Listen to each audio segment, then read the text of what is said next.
લેક્ચરમાં આપણે જે ડિસ્કસ કરેલું હતું એના ટાઈપ્સ ઓફ પોલિસી. હવે નેક્સ્ટ જે આપણે ડિસ્કસ કરવાનો છે ટોપિક છે પોલિસી ફોર્મ્યુલેશન. તો પોલિસી ફોર્મ્યુલેશન છે એ કરતા હોય ત્યારે કયા ટાઈપનું આપણે જે કન્સિડર કરવા પડે એલિમેન્ટ એ આપણે જોઈ લીધા હતા. પછી એના ટાઈપ્સ કયા કયા હોય, કયા કયા ડિપાર્ટમેન્ટમાં આપણે કેવા ટાઈપની પોલિસી ફોર્મ્યુલેટ કરવી જોઈએ.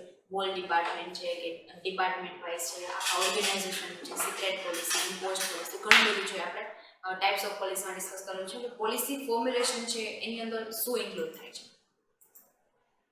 Policy formulation is carried out through the managerial decision and several stages of decision making process are used. તો પોલિસી ફોર્મ્યુલેશન છે એક મેનેજરિયલ ફંક્શન છે કે જેમ જેટલા મેનેજર જે કંપનીની અંદર વર્ક કરે છે એ જ પોલિસી છે એ ફોર્મ્યુલેટ કરશે. એને મેન્ટેન કઈ રીતે કરવી, એને ઇમ્પ્લિમેન્ટ કઈ રીતે કરવી, બધા જ ડિસિઝન્સ છે એ પોલિસી દ્વારા લેવાશે અને મેનેજર છે બધા ડિસિઝન્સ લેશે. And several stages of decision making process are use. તો એના માટે અલગ અલગ સ્ટેજીસ છે, અલગ અલગ પ્રોસેસ છે જે ફોલો કરવી પડે પોલિસી બનાવવા માટે. બરાબર. જેવી રીતે સ્ટ્રેટેજી ફોર્મ્યુલેશનમાં આપણે એની આખા અલગ અલગ સ્ટેપ જોયા હતા. Analysis, external sources, internal sources, કે એની ઇમ્પ્લિમેન્ટેશન, ફોર્મ્યુલેશન જે આપણે સ્ટેપ્સ જોયા હતા. એવી રીતે પોલિસી ફોર્મ્યુલેશન કરવું હોય તો એના માટે પણ આપણે એના ડિસિઝન મેકિંગ માટે પણ અલગ અલગ સ્ટેજીસ છે જે આપણે ફોલો કરવાના છે. Policy related decisions are those which are to be implemented in a specific time period remaining within its own structure. તો પોલિસી રિલેટેડ જેટલા પણ ડિસિઝન્સ છે કે જે ડિસિઝન્સ આપણે લેવાના છે are those which are to be implemented in a specific time period. તો આપણે જે ટાઈમ પીરિયડ માટે પોલિસી બનાવેલી છે એ ટાઈમ પીરિયડ છે એના આધારે જ આપણે બધા ડિસિઝન્સ લેવાના. ફ્યુચર છે અનસર્ટેન છે તો ફ્યુચર રિલેટેડ જે એક્ટિવિટી માટે આપણે બનાવેલી છે પોલિસી તો ફ્યુચરના રિસ્ક છે જેમાં ઇન્ક્લુડેડ હશે. તો એમાં ચેન્જીસ આવે તો એમાં પણ આપણે પોલિસીમાં પણ ચેન્જીસ કરવા પડશે. તો આ રીતે આપણે જેટલા પણ ડિસિઝન્સ લેવાના છે એ બધા જ જે સ્પેસિફિક ટાઈમ પીરિયડ કે જે આપણા કંપનીની અંદર જે સ્ટ્રક્ચર છે, કંપનીમાં જે પ્રકારનું ડિસિપ્લિન છે, જે પ્રકારની પોલિસીસ છે, જે ઓબ્જેક્ટિવ છે એના રિલેટેડ જે આપણે બનાવી પોલિસી અને પછી આપણે ઇમ્પ્લિમેન્ટ કરશું. Policy formulation can be classified into the two. Policy formulation for the managerial function, જેમ મેં તમને આગળના ટોપિકમાં તમને ડિસ્કસ કરેલું હતું કે પોલિસી ફોર્મ્યુલેશન છે એ મેનેજરિયલ ફંક્શન છે કે મેનેજર છે એ પોલિસી ફોર્મ્યુલેટ કરશે અને એને ઇમ્પ્લિમેન્ટ કરશે. તો પોલિસી ફોર્મ્યુલેશન છે એક મેનેજરિયલ ફંક્શન છે એવું કહી શકીએ.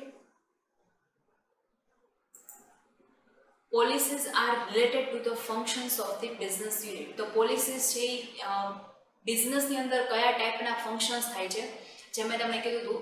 જે ઇનિશિયલ પોલિસીસ છે કે જે આખા ઓર્ગેનાઇઝેશન માટે જે બનાવવામાં આવે છે કે જે કંપનીની અંદર જેટલા એમ્પ્લોઈઝ છે એ બધાને અફેક્ટ કરશે. અને પછી જે બીજી જે પોલિસી છે જે સિચ્યુએશન વાઇઝ બનાવવામાં આવે છે, ડિપાર્ટમેન્ટના ઓબ્જેક્ટિવ વાઇઝ બનાવવામાં આવશે. એ પોલિસીસ છે કે જે બિઝનેસ યુનિટના ફંક્શન્સ વાઇઝ બનાવવામાં આવશે. જે સેકન્ડ ટાઈપમાં છે કે policies related to the functions of business unit. For the policy formulation, main objective and the subsidiary objective and short-term objectives are clearly interpreted. તો જે મેઇન ઓબ્જેક્ટિવ છે જે આખી કંપનીની અંદર આપણે ફોર્મ્યુલેટ કરેલો છે પ્રોફિટ ઓબ્જેક્ટિવ, એક્ઝામ્પલ એટલે પ્રોફિટ ઓબ્જેક્ટિવ. પછી એની અંદર જેટલા ડિપાર્ટમેન્ટ છે એ ડિપાર્ટમેન્ટ વાઇઝ આપણને પ્રોફિટ કઈ રીતે મળી શકે એવો ઓબ્જેક્ટિવ આપણે સેટ કરેલો છે. પ્રોડક્શન ડિપાર્ટમેન્ટમાં પ્રોડક્શનના ટાર્ગેટ સેટ કરેલા છે કે કસ્ટમરની જે ડિમાન્ડ છે તો ડિમાન્ડ અને સપ્લાય વચ્ચેનું બેલેન્સ મેન્ટેન થવું જોઈએ એનો ઓબ્જેક્ટિવ છે.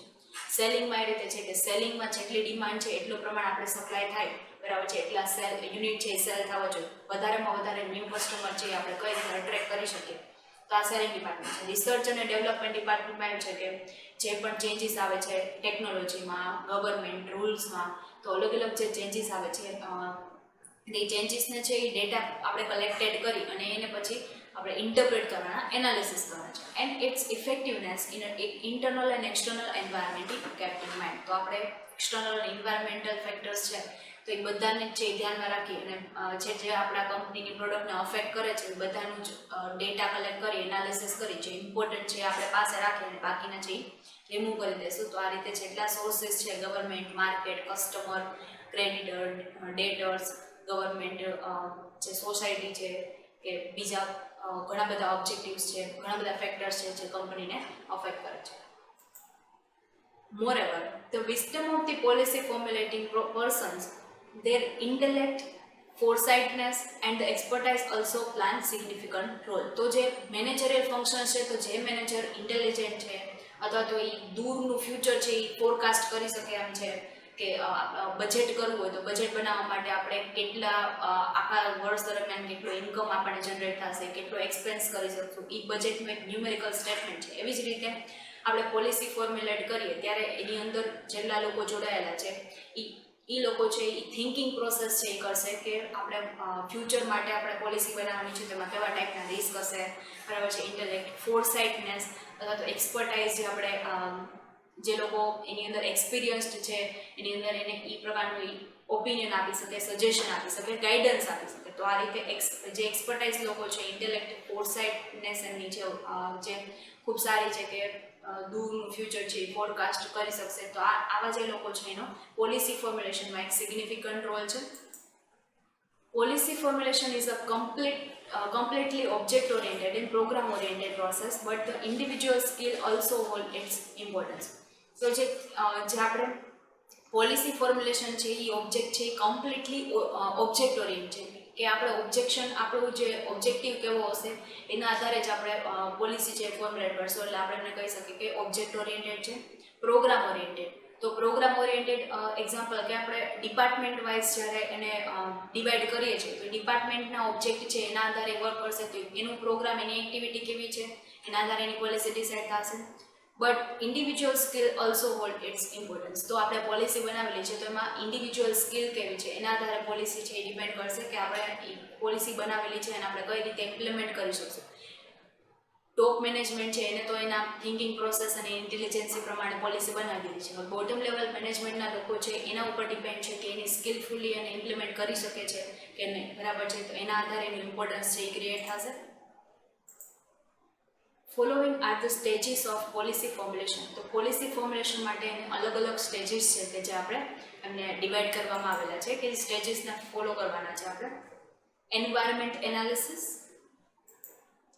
policy options and assessment of options and selection of the policy. તો આ ત્રણ સ્ટેજ છે કે જેમાં આ ત્રણ સ્ટેજ છે પાર કરીને આપણે પોલિસી ફોર્મ્યુલેશન છે કરવાનું છે. ફર્સ્ટ છે environment analysis. The first step towards the formulation policy is to recognize and analyze the environmental factors. તો એન્વાયરમેન્ટ છે એમાં ચેન્જીસ આવશે, ટેકનોલોજીકલ ચેન્જીસ આવશે. તો એના માટે આપણે ફર્સ્ટ સ્ટેપ આપણો એ છે કે આપણા એન્વાયરમેન્ટ, ઇન્ટરનલ એન્વાયરમેન્ટ, એક્સટર્નલ એન્વાયરમેન્ટને આપણે એનાલિસિસ કરશું.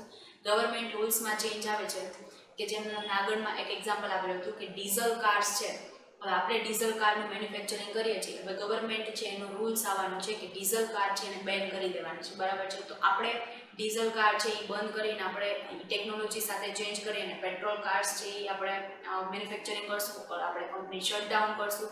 તો એના માટે છે આપણે પ્રોપરલી એક એનાલિસિસ કરેલું હોય, રિસર્ચ ડેવલપમેન્ટ ડિપાર્ટમેન્ટ છે કે જેને એક્સટર્નલ એન્વાયરમેન્ટનું પ્રોપરલી જો એનાલિસિસ કરેલું હશે તો આ ઇન્ફોર્મેશન છે એમને ખ્યાલ આવશે. તો આ ફર્સ્ટ સ્ટેપ છે પોલિસી ફોર્મ્યુલેશનનું કે આપણે એન્વાયરમેન્ટલ ફેક્ટર્સ છે બધાને એનાલિસિસ કરીએ, રેકોગ્નાઇઝ કરીએ, ઇન્ટરપ્રેટ કરીએ.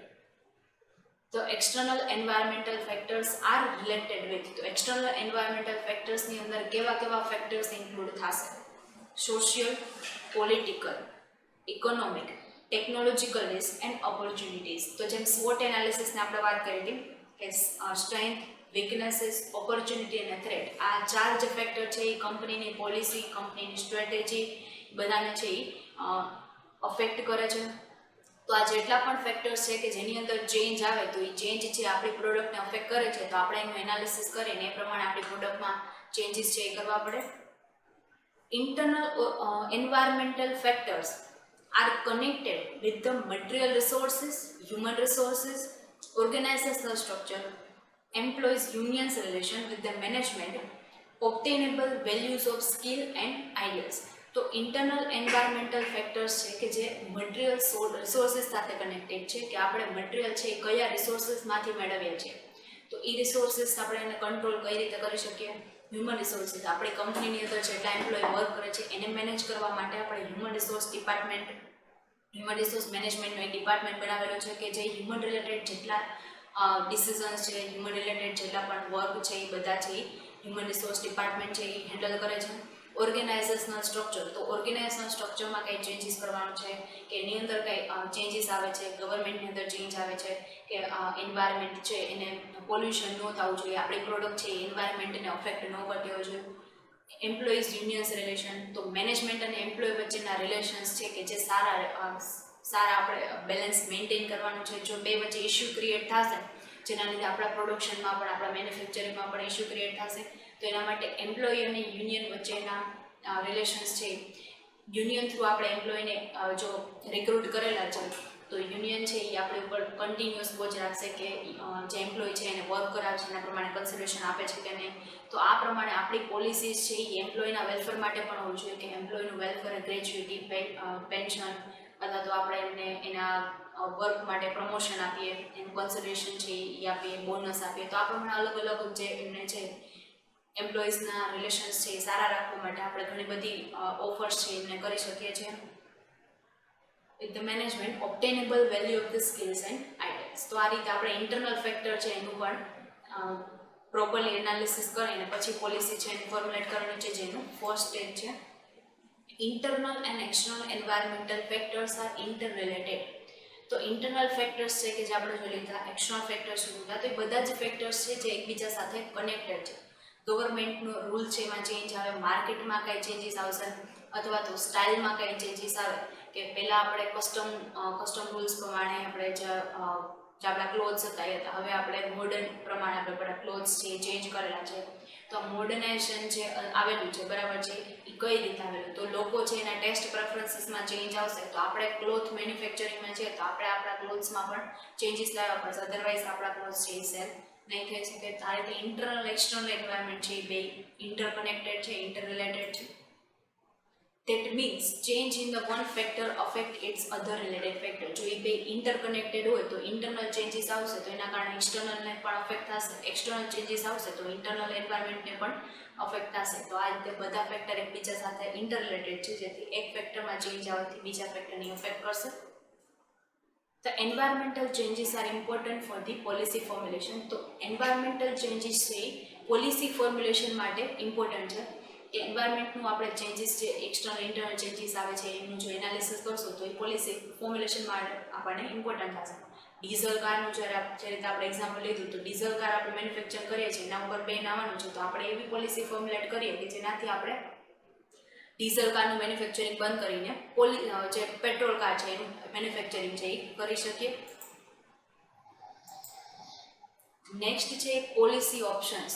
તો પોલિસી ઓપ્શન્સ છે એ કયા કયા હોઈ શકે, તો પોલિસીસ છે એના ઓપ્શન્સ ઘણા બધા હોઈ શકે જેને આપણે કન્સિડર કરી અને પોલિસી છે એ ફોર્મ્યુલેટ કરવી છીએ.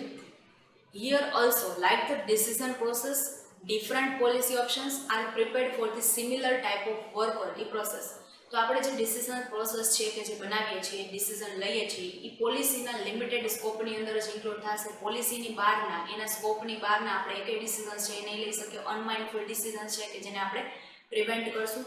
ડિફરન્ટ પોલિસી કેના બેઝડ ઉપર બનાવીએ, તો અલગ અલગ ડિપાર્ટમેન્ટના ઓબ્જેક્ટિવના બેઝડ આપણે ડિફરન્ટ પોલિસીસ છે જેને ઇમ્પ્લિમેન્ટ કરવાની છે.